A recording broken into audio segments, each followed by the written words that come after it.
Alhamdulillah, Alhamdulillahirabbil alamin. Wassalatu wassalamu ala asrofil anbiya'i wal mursalin wa ala alihi wa ashabihi ajma'in. Amma ba'du. Jamaah Masjid Ukhuwah Islamiyah Universitas Indonesia yang insyaallah dimuliakan Allah. Marilah kita bersyukur kepada Allah Subhanahu wa Ta'ala yang telah memberikan kesempatan kepada kita untuk dapat menjalani ibadah Ramadan tahun ini sampai malam ke-21. Dan tentu kita bersyukur kepada Allah Subhanahu wa Ta'ala juga karena pada malam hari ini kita menjadi saksi sejarah, menjadi saksi hidup bahwa pelaksanaan ibadah tarawih pada malam 21 di Masjid Ukhuwah Islamiyah ini mengalami kemajuan yang sangat luar biasa. Tapi tentu maju berbeda dengan modern. Maju pada konteks ini, saya tengok tadi sisanya tinggal 3 soft. Berbeda dengan malam pertama yang kita lihat sampai 9 soft laki-laki dan juga wanitanya 6-7 soft. Dan kemudian pada saat Prof. Mahfud menyampaikan kajian pada malam itu masih 8,5 soft, demikian juga wanitanya. Dan ini agak berbeda polanya kalau dibandingkan dengan suasana Ramadan di beberapa perguruan tinggi negeri badan hukum yang ada di Indonesia. Di beberapa PTNBH, Yogyakarta misalnya, di Gajah Mada atau di ITB Bandung dan beberapa PTNBH yang lain, semangat jamaahnya sangat luar biasa.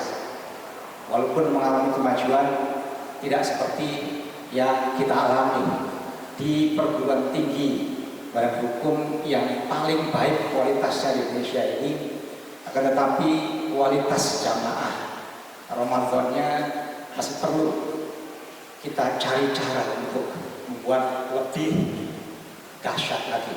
Bahkan hari Sabtu yang lalu, pada saat kita mengundang mantan calon presiden yang kita bawa di Balik Purnomo yang kapasitasnya sekitar 400 pun tidak penuh, tidak seperti yang kita bayangkan. Segera ini menjadi catatan buat kita untuk bisa kita cari cara yang paling baik ke depan. Pada malam hari ini panitia menugaskan saya untuk membahas tema ilmu dan akhlak sayap kesuksesan. Jamaah yang saya hormati, menurut Kamus Besar Bahasa Indonesia, kesuksesan bisa dimaknakan sebagai keberhasilan. Tetapi kalau kita kaitkan dengan kehidupan kita, tentu memahami kesuksesan tidak bisa dipisahkan dengan kebahagiaan, karena sukses dan bahagia itu merupakan dua mata uang yang saling melengkapi. Pertanyaannya adalah, apakah setiap kesuksesan itu selalu membawa kebahagiaan? Jawabannya belum tentu. Untuk itu mari kita coba lihat dulu apa yang dimaksud dengan kebahagiaan itu. Pada kamus yang sama, yang dimaksud dengan kebahagiaan adalah satu kondisi di mana pikiran dan perasaan seseorang merasa senang, puas, dan tenang atau tentram. Jadi, adakah orang yang sukses tapi tidak bahagia atau tidak menenteramkan? Jawabannya pun tidak jauh berbeda dengan pertanyaan pertama tadi. Iya, ada, bahkan tidak sedikit. Ada banyak jenis kesuksesan yang ternyata tidak membawa kebahagiaan atau tidak membawa ketenteraman. Paul Pearsall dalam psikologi atau ilmu psikologi mengungkapkan bahwa fenomena seperti itu disebut sebagai toxic success atau arrival fallacy. Kondisi tersebut terjadi ketika seseorang mencapai target-target eksternalnya, seperti misalnya dia kaya atau dapat uang banyak, dia punya jabatan tinggi. Kalau di perguruan tinggi, jabatan tinggi, rektor, dekan, dan seterusnya. Dan ada beberapa dekan yang ada pada malam hari ini. Tetapi walaupun dia mencapai target eksternal, dia kehilangan kebahagiaan internal, seperti kedamaian atau keseimbangan hidup. Lalu, kalau kita mendengar penjelasan tadi, kira-kira Bapak Ibu-Ibu yang hadir di Masjid Ukhuwah Islamiyah ini kalau ditanya pilih sukses atau pilih bahagia, nggak ada pilihan ketiga. Pilih sukses atau bahagia? Bahagia. Bahagia tapi tidak sukses, ya terserah, pilih apapun bebas. Apalagi di kampus yang luar biasa ini, kebebasan akademik sangat dihargai dan orang boleh ngomong apa saja asal ada rujukan. Dan bahkan ke depan kita pikirkan bagaimana supaya ada impunitas. Kalau ngomong di kampus tidak bisa kena pasal. Baik, bisa mati. Kalau kita kaitkan dengan sains, ternyata sukses dan bahagia itu merupakan konsep yang berbeda. Sukses itu merupakan konsep pencapaian atau achievement. Dan David Mixon itu mengatakan bahwa sukses itu dikaitkan dengan pencapaian tujuan atau pencapaian prestasi yang memenuhi standar tertentu. Ya, dan itu dibahas dalam teori motivasi dan pencapaian terkait dengan need for achievement. Sementara bahagia itu merupakan konsep kesejahteraan psikologis. Jadi berbeda, satunya achievement, satunya kesejahteraan psikologis. Jadi bahagia dalam psikologi itu lebih berkaitan dengan kesejahteraan batin atau well-being. Dan Martin Seligman menjelaskan bahwa bahagia biasanya meliputi kepuasan hidup atau life satisfaction, emosi positif, sama rasa makna hidup, dan juga keterangan batin. Jadi dari situ pilihan jamaah tadi bisa saja benar bahwa bahagia itu tidak selalu berasal dari pencapaian. Ya. Artinya bisa saja seseorang merasa bahagia tanpa harus mencapai prestasi besar atau tujuan yang dianggap sukses oleh masyarakat. Apa contohnya? Misalnya menikmati waktu bersama dengan keluarga yang di kota besar itu sangat luar biasa mahal dan itu bisa membahagiakan kita. Atau hidup sederhana tapi merasa cukup, ya, sangat qanaah, enggak mengejar harta, nafsunya bisa terkendali. Dan Martin Seligman mengatakan bahwa kebahagiaan berasal dari beberapa unsur kesejahteraan hidup, bukan hanya dari prestasi atau keberhasilan. Jamaah yang saya hormati, dalam psikologi kita tadi tahu bahwa sukses dan bahagia merupakan satu konsep yang berbeda. Tapi Islam mengajarkan hal yang menarik, ya, bahwa sukses dan bahagia itu merupakan satu package konsep yang disebut dengan al-falah, aflah, ya, dan itu dijelaskan dalam surat Al-Mu'minun ayat 1 sampai 11. Ya. Dan bukan hanya konsepnya saja dipertegas atau dijelaskan, tapi Allah sangat peduli kepada hambanya yang berpredikat mukmin untuk semuanya dapat menggapai falah atau aflah tersebut dengan memberikan fasilitas dan memberikan peringatan setiap hari 15 kali. Bangun tidur kita diingatkan, siang, sore, sampai menjelang tidur pun kita diingatkan bahwa ada sesuatu yang perlu Anda lakukan untuk mendapatkan falah. Kapan itu diingatkan? Pada saat adzan kita diingatkan 2 kali, hayal sholat, hayal falah, 2 kali hayal falah. Pada saat iqamah pun diingatkan hayal falah. Jadi menjelang sholat kita diingatkan 3 kali. Kalau 5 kali adzan dalam sehari kan, iqamah paling tidak 15 kali kita diingatkan. Tetapi ternyata sudah berkali-kali diingatkan dan sudah ratusan bahkan ribuan kali kita mendengarkan peringatan dari Allah tersebut, kita pun masih belum mau memanfaatkan peringatan tersebut.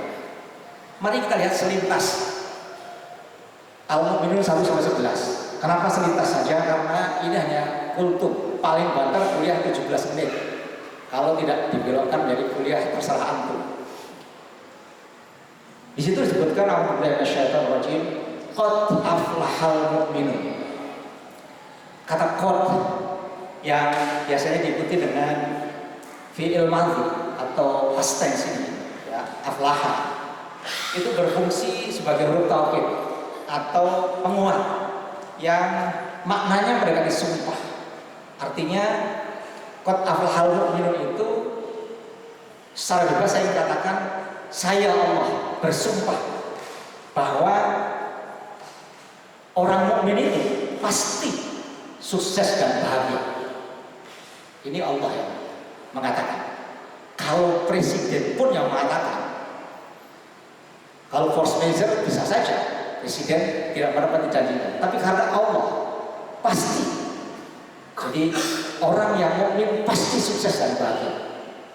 Tapi orang mukmin yang seperti apa yang bisa mengapai sukses dan bahagia itu? Yang pertama, alladzina hum fi sholatihim khoshi'un. Ini kelihatannya mudah dikatakan, ya, yaitu orang yang khusyuk dalam sholatnya. Khusyuk itu seperti apa? Ya, bukan sekedar menghadirkan hati, tetapi juga pikiran secara penuh di hadapan Allah dan merasa dia masuk Allah. Banyak definisinya. Cuma kadang-kadang kita ini dengan banyaknya urusan, di saat sholat itu justru teringat barang yang tadinya keterisut, oh di sana. Pekerjaan yang tadinya kelupaan, oh solusinya seperti ini. Itulah kita. Sudah berpuluh-puluh dan beratus-ratus kali melakukan sholat pun masih up and down khusyuknya. Yang kedua, walladzina hum 'anil lagwi mu'ridun. Nah ini yang menarik. Orang yang meninggalkan perbuatan dan perkataan yang tidak berguna atau sia-sia. Saya tidak ingin membahas satu persatu karena waktu. Nanti kita lihat dari perspektif lain. Saya lanjut. Yang ketiga, walladzina hum lizakati fa'ilun. Ada yang menarik di sini. Setelah sholat disebutkan dulu persyaratan untuk meninggalkan yang tidak berguna baru menunaikan zakat. Ini ada sesuatu. Nanti kita coba elaborasi. Tapi kita coba sebutkan dulu yang 6 syarat tadi. Yang keempat, orang yang menjaga kemaluan. Walladzina hum li furujihim hafizun. Ya. Dan yang kelima, walladzina hum li amanatihim wa ahdihim ra'un. Ini kelihatannya gampang, tapi sering lupa. Ya, memelihara amanat dan janji ini gampang diucapkan, tetapi tidak mudah memelihara janji itu karena berbagai hal sering terlupakan. Dan yang keenam, mereka yang memelihara sholatnya, ya. Dan orang-orang yang memenuhi 6 persyaratan ini bukan sekedar sukses dan bahagia, tapi dia akan berada di surga Firdaus, dan di sana hum fiha khalidun. Sangat menarik. Jadi dua hal yang akan dapatkan. Baik hormati, untuk menggapai 6 atau untuk bisa menjalankan 6 hal tersebut, ada ilmu dan akhlaknya. Untuk bisa sholat saja, apalagi sholat khusyuk, juga ada ilmu. Pernah ada cerita pendek, orang yang lagi bersemangat pengen menjalankan sholat, tiba-tiba dia sholat malam berhari-hari. Tetapi teman sekamarnya melihat, sudah waktunya subuh kok dia tidak bangun-bangun. Kenapa? Karena sekali, 2 kali, 3 kali dia tanya teman sekamar itu, Fulan, kenapa kamu nggak sholat subuh? Gimana sih kamu itu? Saya kan sudah jamak dengan sholat tahajud. Nah, itu kalau tidak punya bisa seperti itu. Saking semangatnya, kita bisa keliru. Bukan hanya sholat, mengerjakan 6-6-nya tadi, ada ilmu dan akhlaknya. Hadirin yang saya hormati, Al-Quran memberikan contoh framing yang sangat bagus dalam surat Al-Mu'minun ini, ayat 111. Kenapa misalnya hal yang tidak berguna tadi disebutkan sebelum zakat dan sesudah sholat?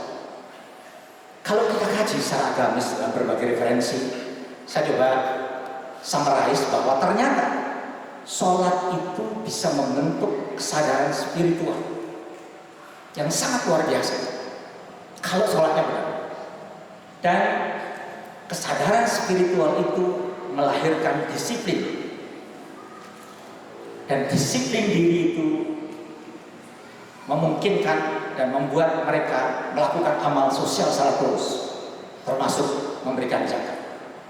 Dan makna agamis tersebut sejalan dengan teori psikologi modern bahwa mindfulness atau kesadaran penuh itu meningkatkan self control, dan self control itu bisa mengurangi perilaku sia-sia, dan perilaku sia-sia bisa meningkatkan perilaku prososial, termasuk zakat di dalamnya. Dan dari sini kita bisa lihat bahwa struktur pembentukan manusia sukses dan bahagia itu ada 3 tahapan.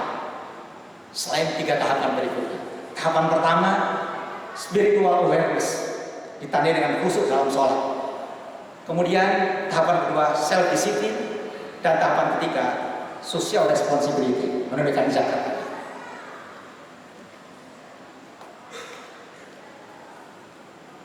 Jamaah yang saya hormati, framing tadi kalau kita cermati lebih jauh, ya, ternyata ke-6-nya tadi atau yang keempat itu diawali dan diakhiri dengan sholat, ya. 6 perintah tadi, perintah pertama dan perintah ke-6 untuk mendapatkan kesuksesan, pertamanya sholat dan terakhirnya sholat, ya. Di dalam ilmu retorika teks suci, framing adalah sebuah konsep penting yang biasanya menempatkan hal yang sangat fundamental itu di awal dan akhir, dan isinya itu merupakan bingkai dari frame tersebut. Nah, dengan demikian, kalau kita belajar ilmu tadi, hal yang sering kita tidak sadari adalah bahwa sholat merupakan satu frame dari sebuah konsep yang memberikan contoh pada kita bahwa kalau membuat konsep yang bagus itu seperti itu. Dan kita bisa juga mengatakan bahwa sholat bukan hanya ibadah ritual, tetapi sholat merupakan sistem pembinaan manusia. Karena itu orang yang mencapai falah tidak hanya sekali sholat dengan baik, tetapi mereka akan menjalankan sholat sepanjang hidupnya. Dan dalam ilmu psikologi ini menunjukkan bahwa kebiasaan spiritual yang konsisten atau sholat yang terus-menerus merupakan fondasi pembentukan dan juga pemeliharaan karakter manusia yang bisa menjadi sukses dan bahagia. Lalu apa kaitan ilmu dan falah? Ilmu dipandang sebagai jalan utama menuju yang benar. Dan tanpa ilmu, seseorang sulit membedakan yang benar dan yang salah, yang bermanfaat dan yang merusak. Dan dalam Al-Quran Al-Mujadalah ayat 11 pun juga disebutkan, yarfa'illahu alladhina amanu minkum walladzina utul ilma darajat. Jelas di situ Allah akan meninggikan derajat orang-orang yang beriman di antara kita dan juga orang-orang yang berilmu, dan peninggiannya beberapa derajat. Jadi orang yang berilmu dengan yang tidak sangat berbeda. Dan ulama besar pun seperti Al-Ghazali menjelaskan bahwa ilmu merupakan jalan menuju kebahagiaan hakiki. Ibnu Sina pun juga menggarisbawahi bahwa kesempurnaan manusia tercapai melalui pengembangan akal dan pengetahuan. Kalau ilmu dipandang sebagai jalan utama untuk mencapai falah, maka akhlak menjadi fondasi untuk menuntun kita menuju al-falah. Dan dalam konteks itu kita tahu para ulama besar pun juga selalu mengunderline itu. Seperti Al-Ghazali menjelaskan bahwa kesempurnaan manusia dan kebahagiaannya tercapai ketika jiwa dibentuk oleh akhlak yang baik. Dan dalam Islam sendiri, misi utama kehadiran Rasulullah pun kita tahu, innama bu'itsu liutammima makarimal akhlak. Jadi tegas dan jelas bahwa akhlak adalah fondasi jalan menuju kebaikan dan keberuntungan manusia. Untuk itu, marilah kita lakukan 4 hal dengan 2 bingkai awal dan akhir sholat. Dengan sholat yang baik dan dilakukan terus-menerus, insya Allah kalau kita melakukan 4 hal tadi dengan dasar ilmu dan akhlak, kita akan mencapai derajat sukses dan bahagia. Akhirnya, akhirul kalam. Assalamualaikum warahmatullahi